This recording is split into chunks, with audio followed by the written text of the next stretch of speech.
Hello, everybody. Thank you for joining us. I hope you're all having a wonderful day so far. My name is Ben Dancer, and I work at Mentor Canada as our Manager of Quality Mentoring and Capacity Building.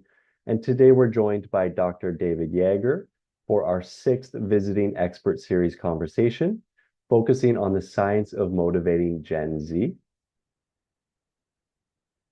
Before we begin, Mentor Canada acknowledges that the lands upon which we operate are the traditional territory of the respective First Nations, Métis Nations, and Inuit, who are the longtime stewards of these lands. I have two quick pieces of housekeeping. The first is to please participate in today's Visiting Expert Series event. So introduce yourself in the chat, share your name, your organization, and what you're hoping to learn today.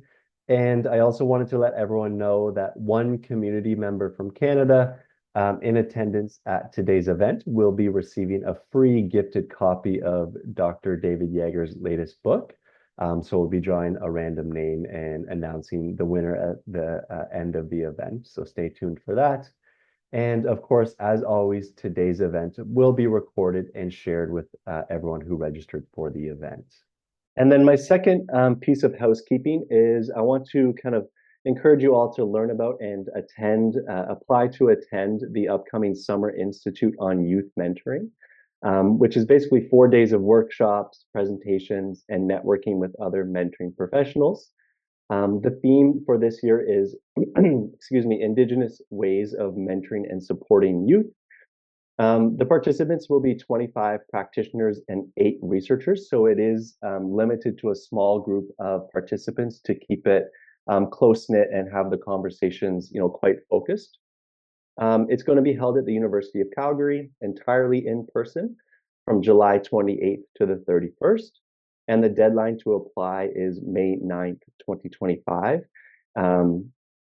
And I believe one of my colleagues from Mentor Canada is going to drop a link in the chat where you can learn more about the event, or you can scan the QR code on your screen. But it's a really exciting upcoming event because for the first time in its 18-year history, the Institute is being held in Canada.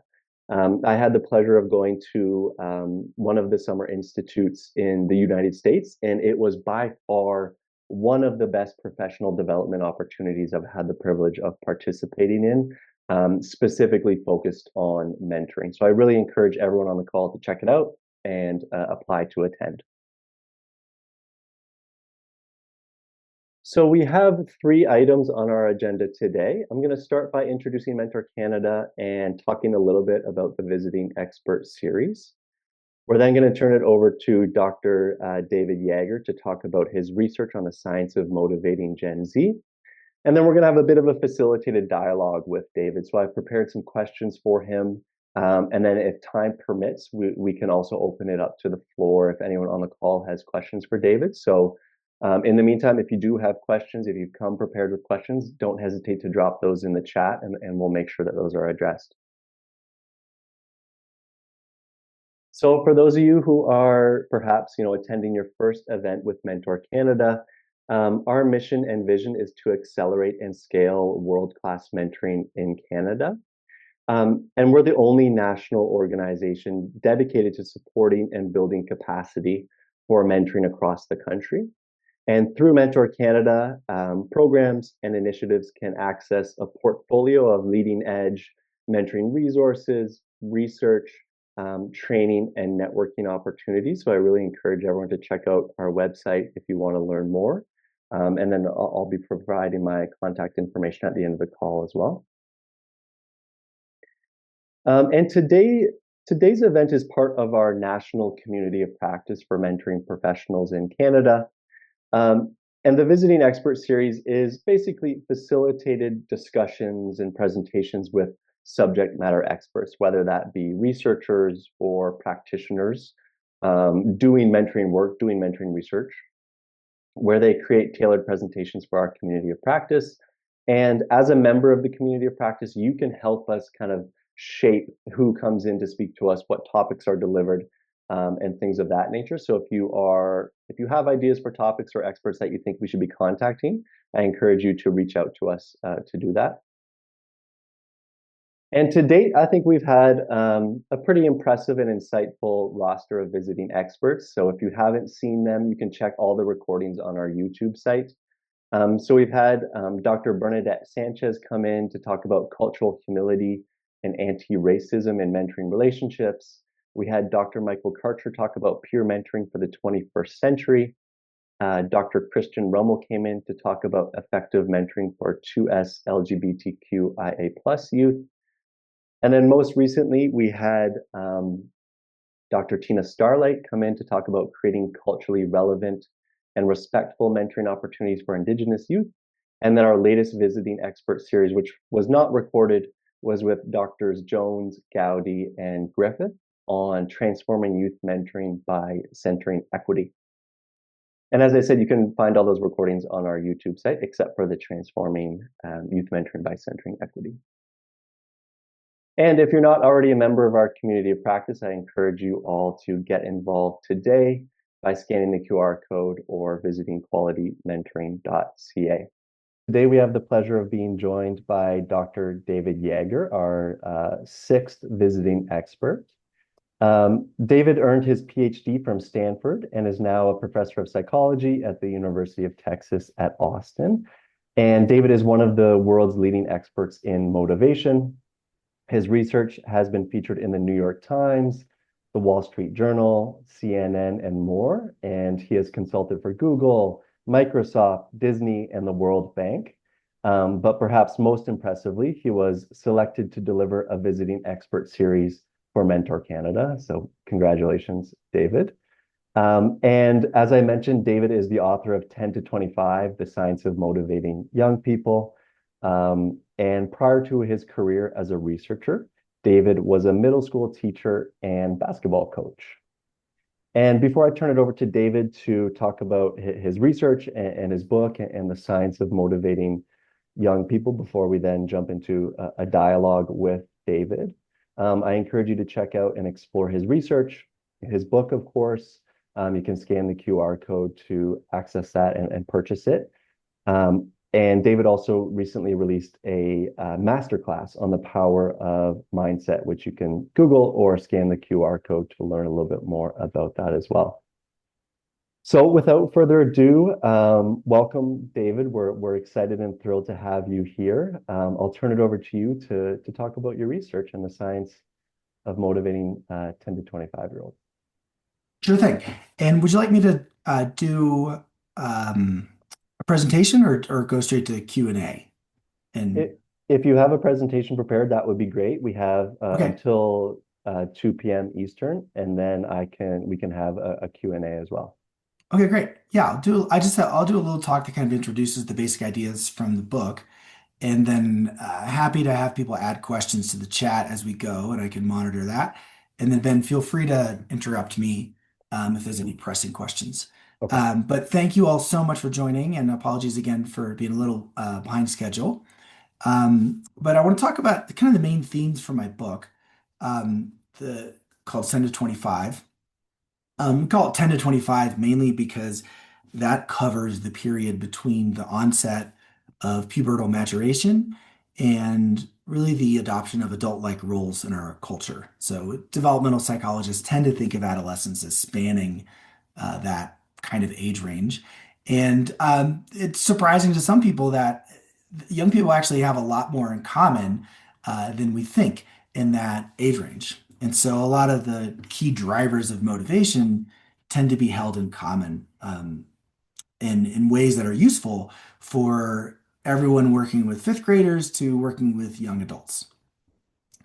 One thing I like to do is start with this basic question. So we can have people put answers in the chat. That'd be great.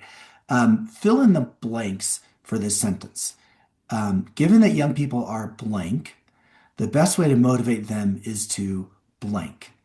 And then go ahead and put your answers in the chat.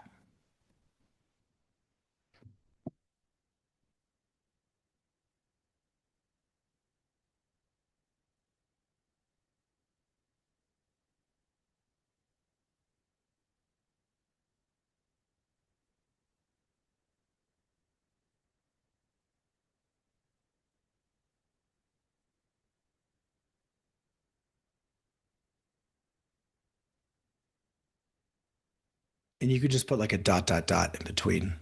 You don't have to write the whole sentence. Can it, Ben, can everyone add to the chat? Okay.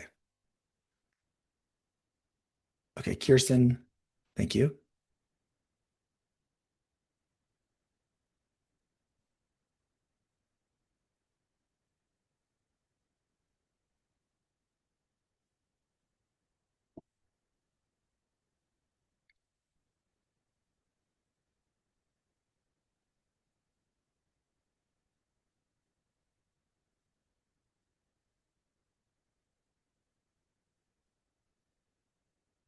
All right. So as you can see, we're seeing a lot of like pretty positive framings of young people, given that they're curious. The best way is to empower them.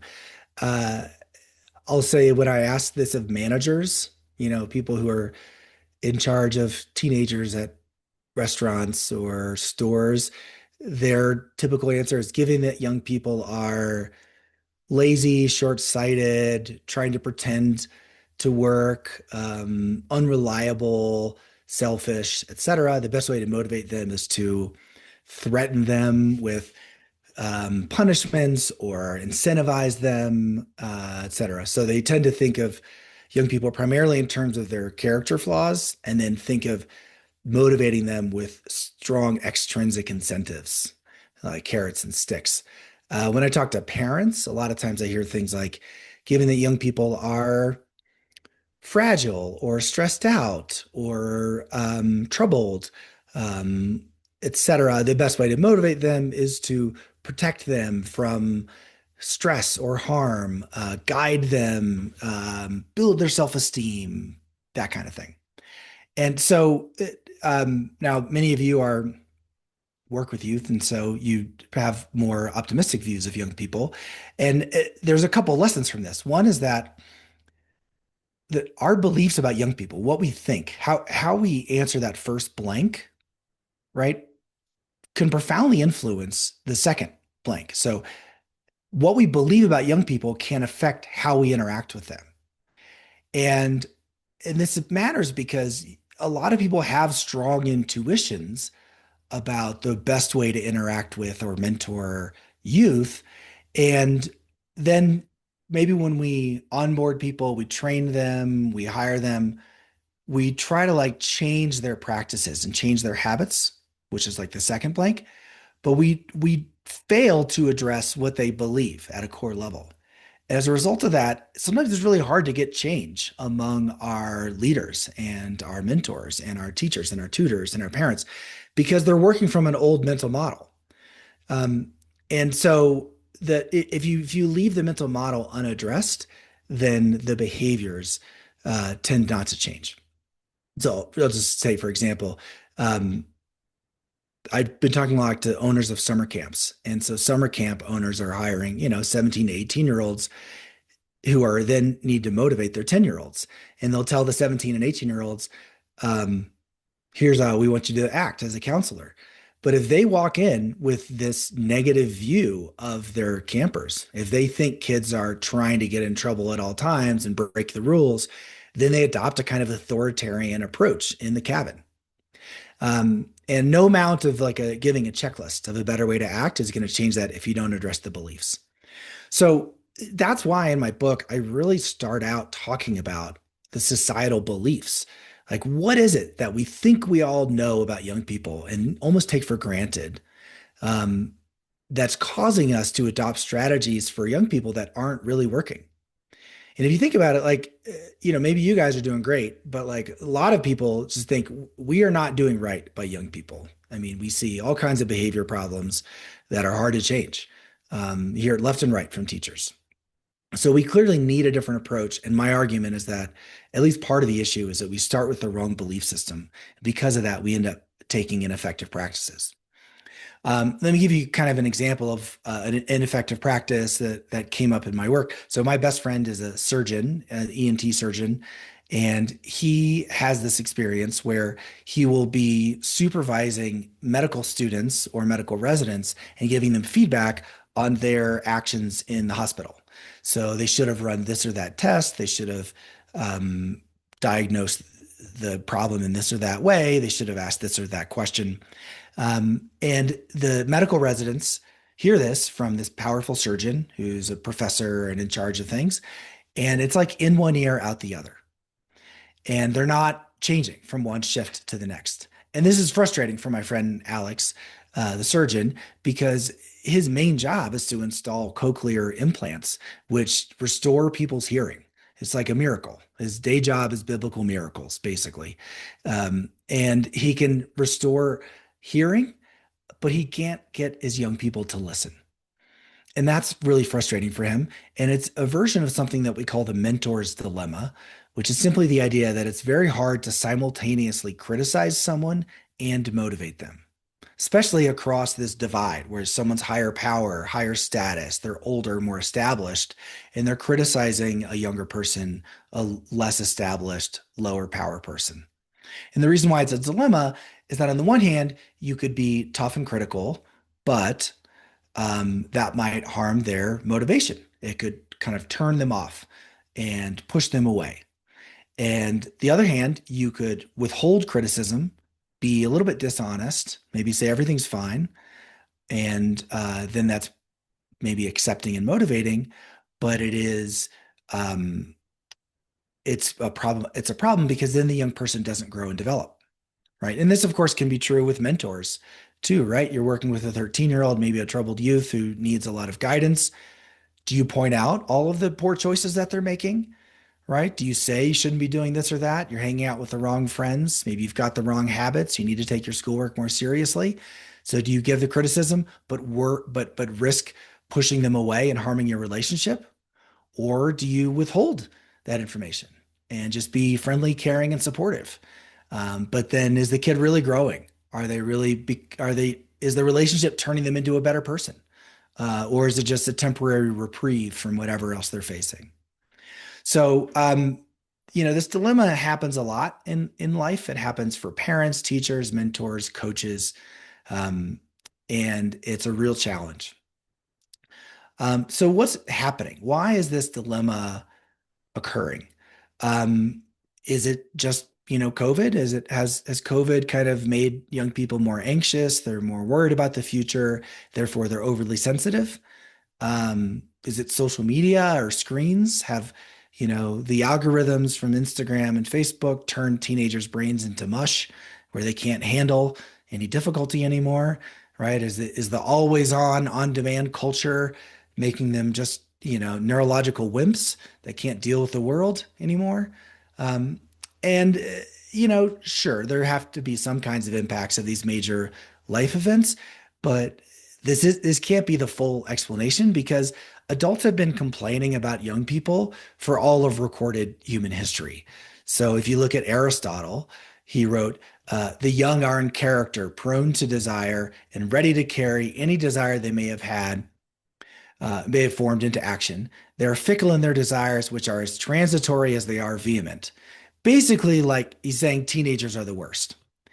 And this is thousands of years ago he's writing this, and this could have appeared in the op-ed section of a major newspaper last week, right? We're hearing the same stuff these days.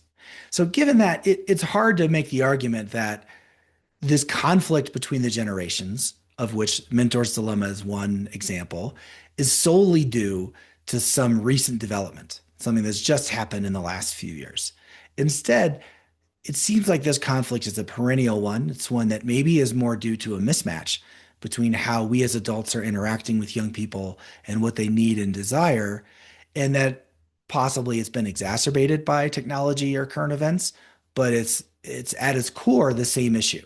And therefore it requires bigger solutions than just curtailing social media or ending COVID, right? Because if we blame recent events, then we tend to look for recent solutions, almost like anachronistic ones, where people are like, well, in the 90s, we used to ride bikes and now they're on Xbox. So let's go back to riding bikes and that'll fix all of our problems. We're like, guess what? Adults hated kids in the 90s too. And so that's not going to fix everything. So there's some preliminary hope for resolving this dilemma that comes from our experimental research, which does suggest that more timeless approaches, specifically around language and communication, could make a difference, at least somewhat. And so we ran an experiment in which we put kids in this mentor's dilemma kind of situation where seventh graders wrote an essay, they turned in a first draft, and then the teacher critiqued the first draft. And this is a collaborative study with my colleague, Jeff Cohen, who's a Stanford professor, has a great book called Belonging that I would recommend. Valerie Purdy-Greenaway and others collaborated as well. At any rate, kids got the feedback on the essay, and they don't love all the comments. They're not, very few seventh graders in the study are like, oh, goody, I can't wait to fix all of these things with my essay. Like, I'm very glad that this teacher unleashed all these comments on my draft. Instead, the default is for them to get offended, say the teacher doesn't like them and is biased, and that they're not going to fix anything. And so we thought this was an interesting scenario to say, all right, well, what if the teachers could just communicate their intent a little more clearly and get young people on board and get them ready to change their behavior and change their work in a way that accepts the criticism. And so we had the teachers, write what they normally do. Sometimes they're writing the positive stuff, other times negative stuff. And this more or less mimics everyone's mental model of what you're supposed to do when you criticize, which is that mental model is what's called the compliment sandwich, right? So I just kind of say, I love your enthusiasm. All your work is terrible and has to change, but, thanks for turning it in on time, right? And we think that two positives outweigh the negative. So in the adult's mind, we've nailed it. Like we're really given great critical feedback. In the young person's mind, it's not reassuring. They're not doing mental math, like balancing stoichiometric equations, saying, is there more positive than negative here? What they're really wondering is, does this person who has power over my outcomes think I'm incompetent? And if the answer is yes, they're not really open to a long list of criticisms, right? But if they think, no, this person does think I'm competent, they believe in me, they believe in my potential, and that's why they're investing in my improvement with these comments. That's a very different scenario. And so we had teachers not do compliment sandwich, but rather write a handwritten note that emphasized the teacher's belief in the student's potential. We call that wise feedback. And the note didn't say wise feedback, that's just for you in this talk. But it said, I'm giving you these comments because I have high standards and I know that you can meet them. And what that does is it appeals to the high standard and it assures the student that with support, they can meet that high standard. It's kind of like when a good coach, right, looks at your swing in golf or baseball and it's like, your grip is off a little here, your stance is off there, you're rushing on the downswing, whatever it is. When a coach gives you that kind of feedback, it's because they think you can get better. They wouldn't waste your time or their own time when they've got all these other players if they didn't think you had the potential. And so similarly, we're trying to convey that a teacher here is like a good coach. They're investing in your future and your success. The control group got a note that conveyed no novel information. It just said, I'm giving you these comments so you have feedback on your essay. What we found is that students were twice as likely to turn in a revised essay a week later. And, kids got these notes in a double-blind way. So some got the treatment group, others got the control note, and then they were put in sealed envelopes so that the kids couldn't tell that the notes were different. Teachers didn't know which kid got which note because we, the researchers, appended the notes. And then a week later, kids didn't know that this was the outcome. They just had the chance to revise or not. And what we find is a 2x rate. Furthermore, we find reductions in inequality. So students of color were even more likely to respond.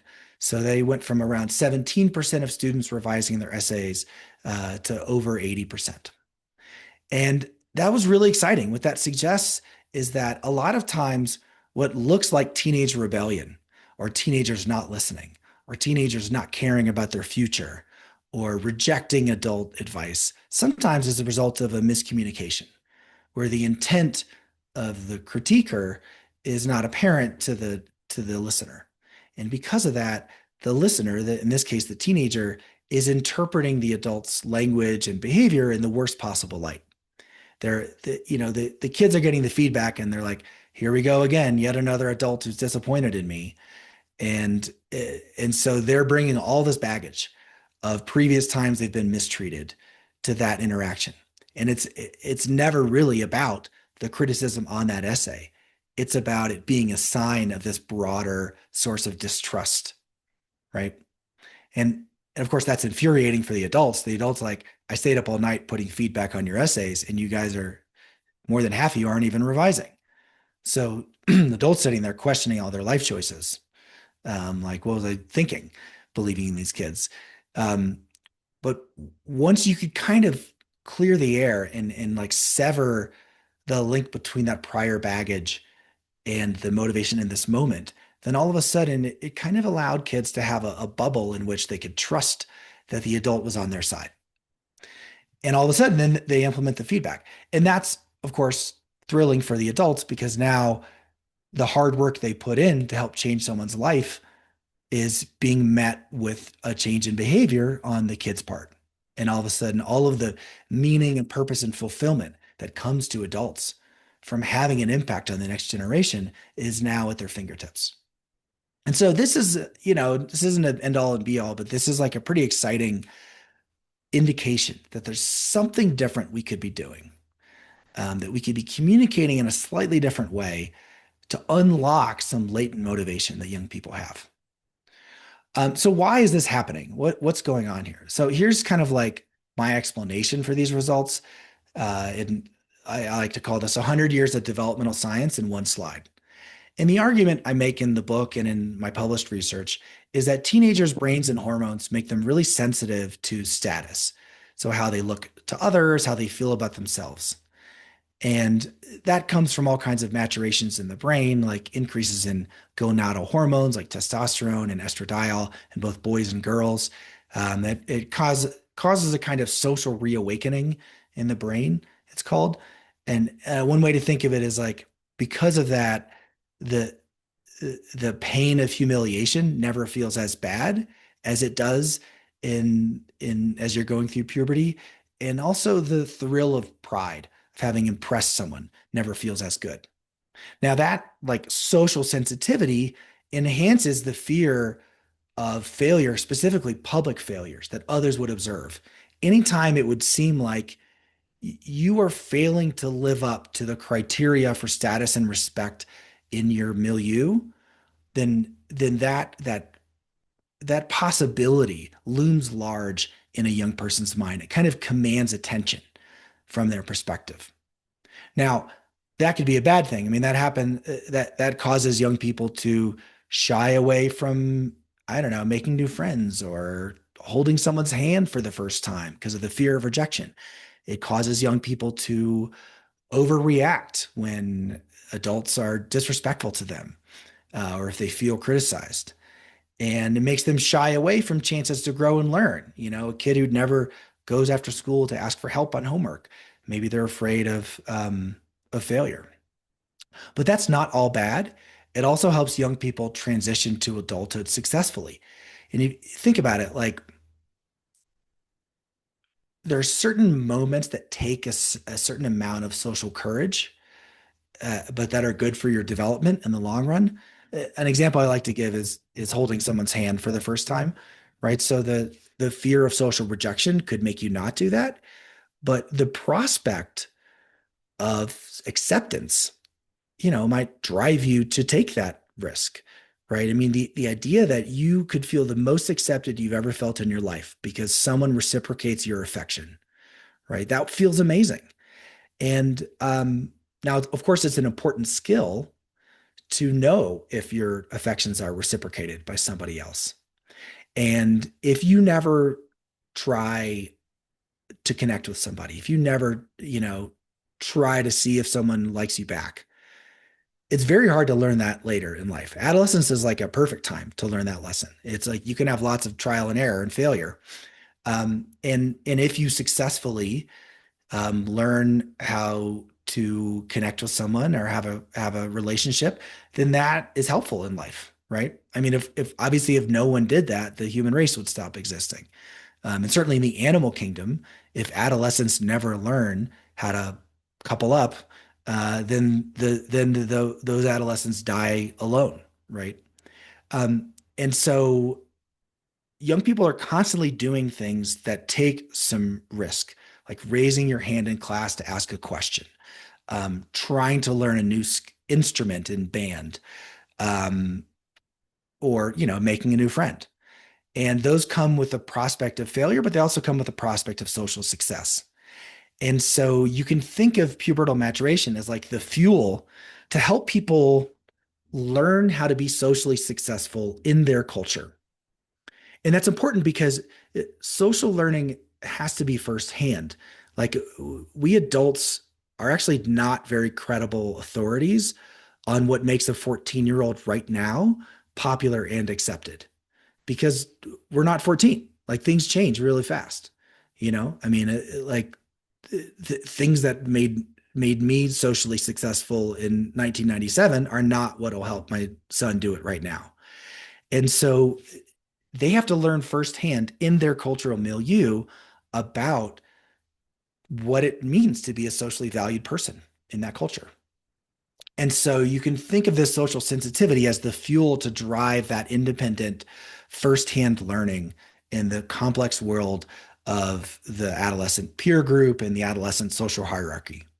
Once you understand that, then it's possible for us as adults to start harnessing that sensitivity to status and respect as a way of promoting deeper engagement in learning. And I'll just give you one example. Well, there's more in the book, but and in the rest of this talk, but the most famous anti-smoking marketing campaign in the United States was the Truth Campaign. And it framed non-smoking not as compliance with what adults tell you to do to be healthy, but rather non-smokers were people who were fighting back against the tobacco companies who have been spending all this money to addict children and then get them to smoke for life so they could get all their money before they die of cancer. So non-smoking became an act of rebellion, whereas in the conventional framing, non-smoking is what you do when you listen to public health experts who tell you what to do. Okay.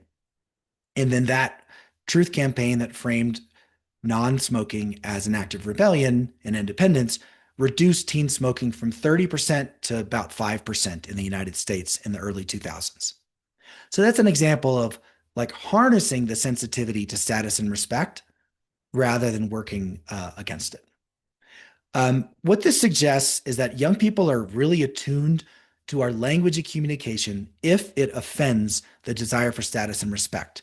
And that's why a certain communication style that many adults adopt doesn't work. And that style is something that in the book, I call grown-splaining.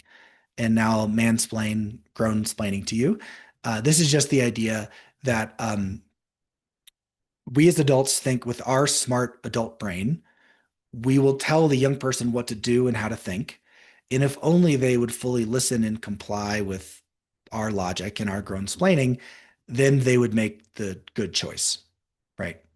And when they don't listen or comply, then we kind of talk to them the way Americans talk when they go to foreign countries where they don't speak the language. They just kind of yell English louder at people. They're like, "Where's the Eiffel Tower?" or whatever it is, and as though that'll somehow make a French speaker understand English. Like that's my cultural way of explaining how I think most adults talk to kids. And there's an interesting study that my colleagues ran to demonstrate why grown-splaining doesn't work. And it had a very simple premise. And the premise was, what happens in the teenage brain when parents nag their children? And so that happened to be done with moms and daughters. It could have been with dads and sons or any other mix. But in this study, they had the moms pre-record themselves saying basically a long list of things the kid needed to change. The kind of parenting equivalent of the critical feedback on the essay that I showed you earlier. So this is a real quote from the study. One mom recorded herself saying, "One thing that bothers me about you," we're already off to a bad start here, by the way, "is that you get upset over minor issues. I could tell you to take your shoes from downstairs. You'll get mad that you have to pick them up and actually walk upstairs and put them in your room. You'll get mad if I tell you that your room is a little dirty and it just needs sweeping and dusting. You get upset if your sisters want to do something that you don't agree on, but three of them do, and you don't want to do it. You get upset too easily, and you just need to calm that down. Okay. So they had moms record themselves saying stuff like this. And then the daughters come in to the lab and then they're in the fMRI machine. So the huge magnet is spinning around their heads, detecting blood flow in their brains. And the question is, what happens in the teen brain when your mom is nagging you? And what they find in the top right is an increase in the affective network. So this is the region of the brain related to basically showing increases in anger. So the teens are like pissed off. They're not calm, they're angry.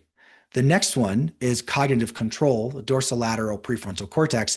This is like planning how to change. So are the teenagers sitting there saying, you know, mom, you have a point. I'm really glad you pointed out all these issues with my behavior, and I look forward to planning how to change them. And you know what? I've already gotten started. So good chat, and I'll report back. And so no, that happened 0% of the time. Instead, what you see is a kind of shutdown of the cognitive control network. It's almost like a nagging induced frontal lobotomy, I guess you could say. And then on the bottom, you see this decrease in the social cognitive network. This is the network related to mind reading or guessing what the other party really intends.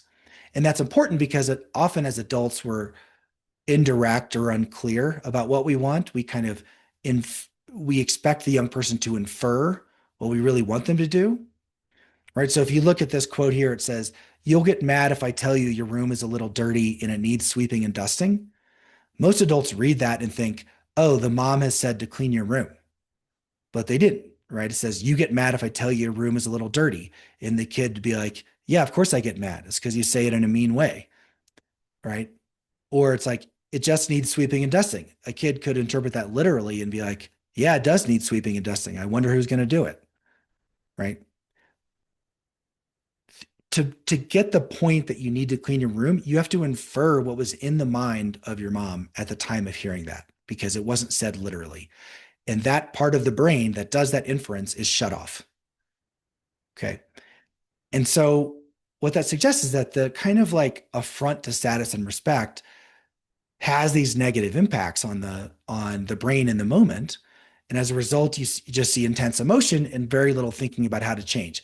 And guess how parents and mentors and teachers respond to that? Well, they don't like that because they think the kid is acting out, being recalcitrant, refusing to change. They're being short-sighted. Why don't they think about the future? Why don't they care what I say? And then we personalize it as adults as something wrong with us or our relationship. But often it's a communication issue. And if we address that communication issue, then you can see differences in behavior. And this gives rise to something that in the book I call the adolescent predicament, that as young people develop in the green line, you see this growing importance of status and respect resulting from hormones and neural changes and social changes.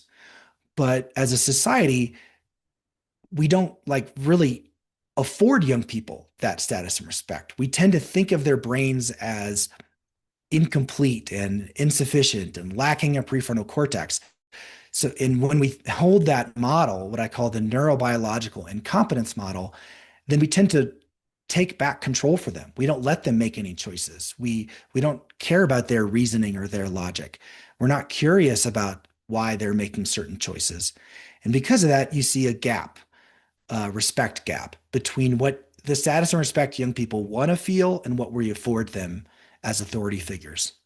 Probably the best study summarizing this is a study by Ruck and colleagues. It's 25 years old, where they asked kids age roughly 7th grade to 12th grade at what age they thought they should have certain rights and privileges.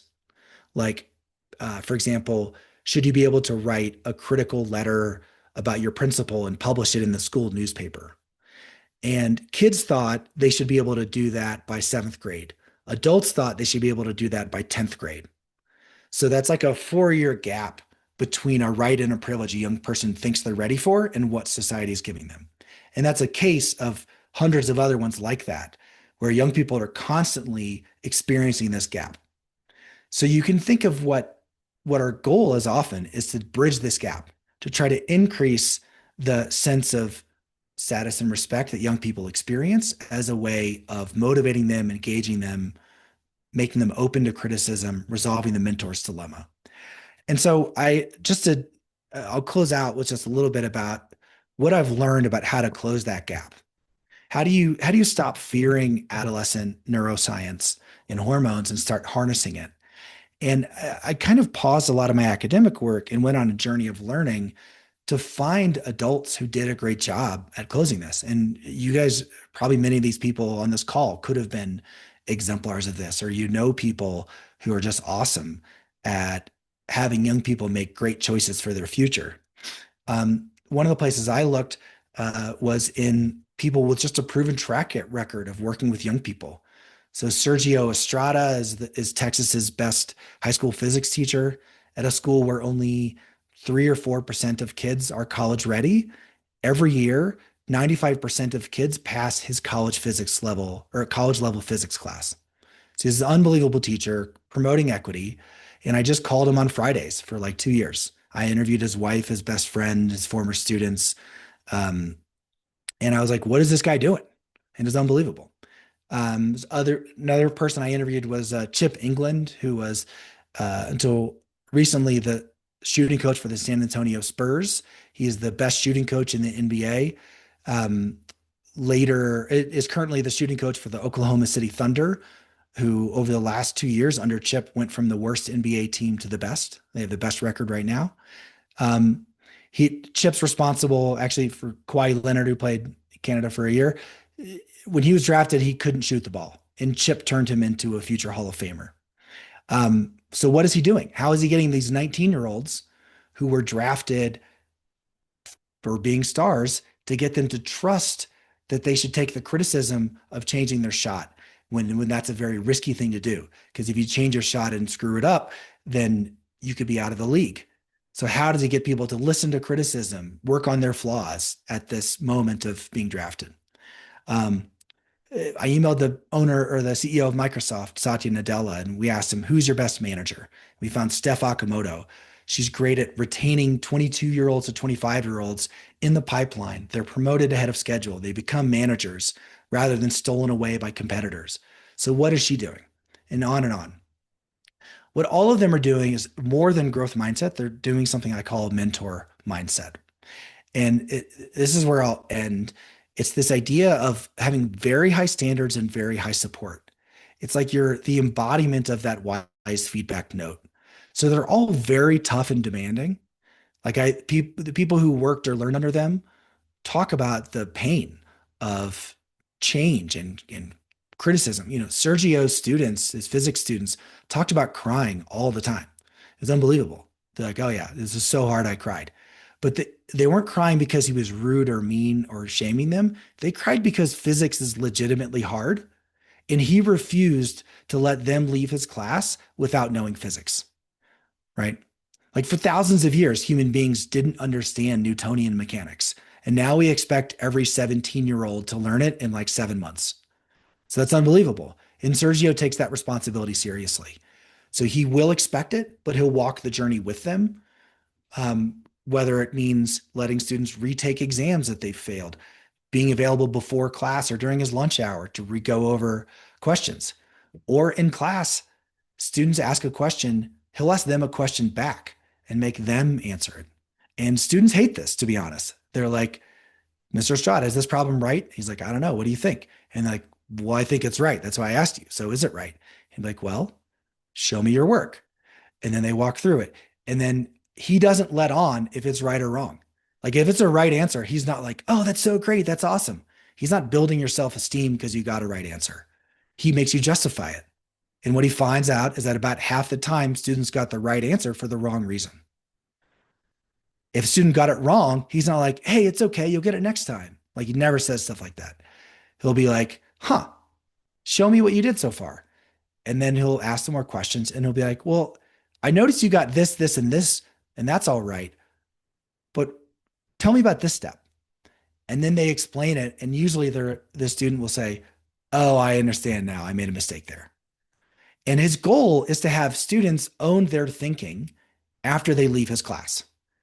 Like he's not trying to get you memorized to get an A right now. He wants you to be a leader in the field of physics years later. And so it's painful and students are crying because physics is hard and he makes them think, but he is relentless in his supports and his ability to be patient and walk you through the logic because he wants them to walk away with the kind of right kind of logic. And so that's the mentor mindset. And then that suggests two other kinds of flaws. One is what I call the enforcer mindset, which is all standards, no support. So that's like the tough, demanding authoritarian, my way or the highway. You need to follow the rules because it's in your best interest and it's in my best interest. And usually the enforcer is kind of like is worried about the harm the kid will do to themselves or society. And so they think, I have to be tough and demanding in order to stop you from harming yourself or others. And so it's often out of a concern for the kid and maybe even a love of them. And adults think I reluctantly have to be an enforcer because that's what kids need. And if I don't do that, then they're going to be out of control. But guess what? Kids find the enforcer to be super disrespectful because it takes their autonomy. It doesn't value their thinking. It doesn't work with them. It doesn't give them a path to owning things in the future. A protector is another kind of error. That's very low standards, very high support. And that's someone who is saying, you've been through a lot. Your life is hard.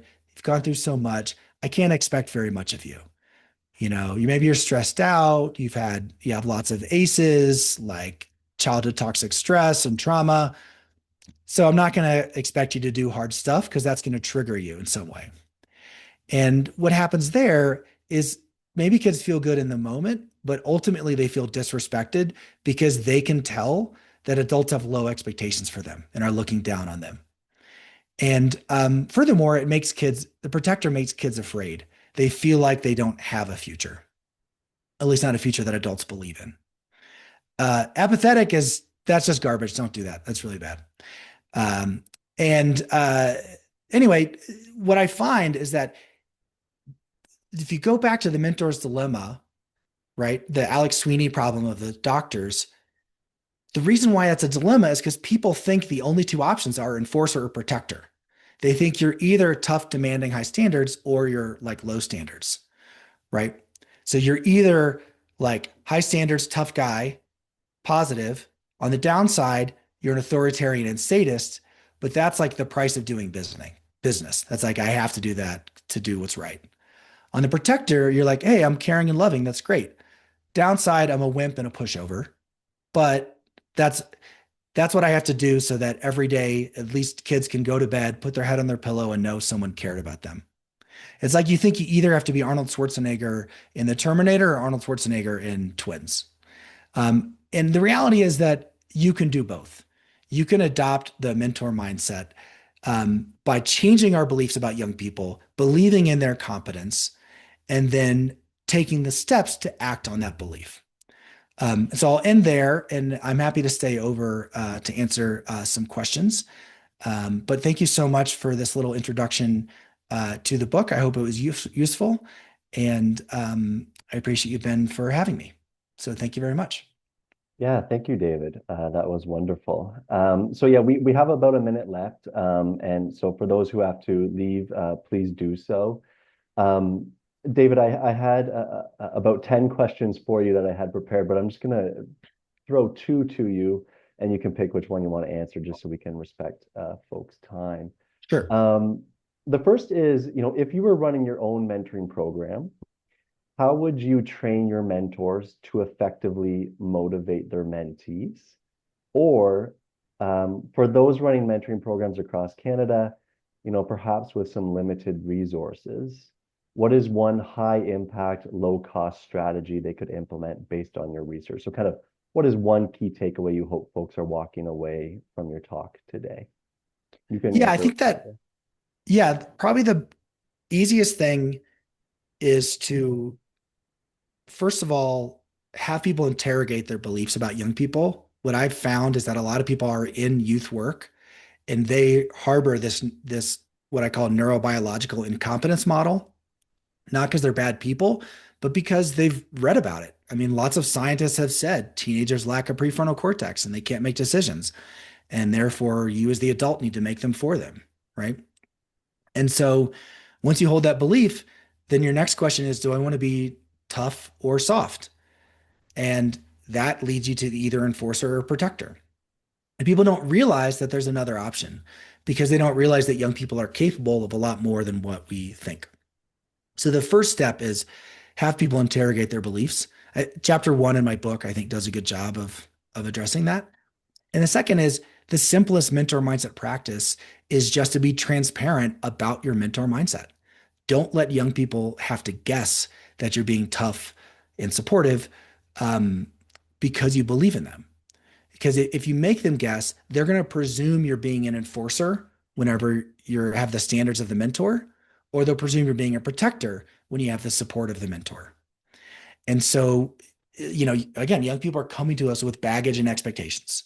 So the simplest thing is just be transparent. Like before we give a bunch of critical feedback, we can, like the wise feedback note, say, all right, look, I care about you too much to let you go through life not knowing this stuff I'm going to tell you. But I'm not just going to tell you and walk away. I'm actually going to walk the journey with you until you figure out a solution.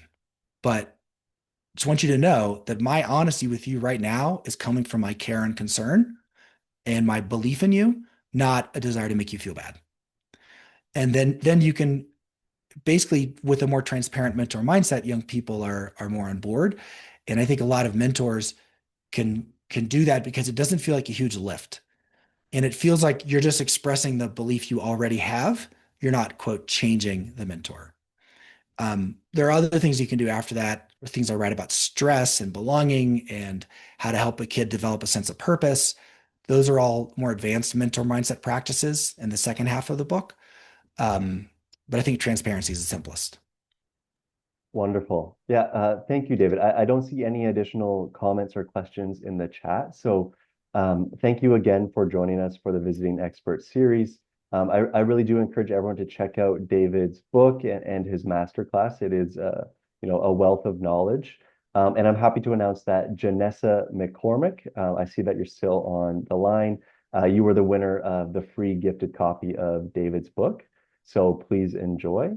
And yes, thank you everyone for joining us. I hope you have a lovely rest of your day. And till next time. Bye, everyone. All right. Thanks, everybody.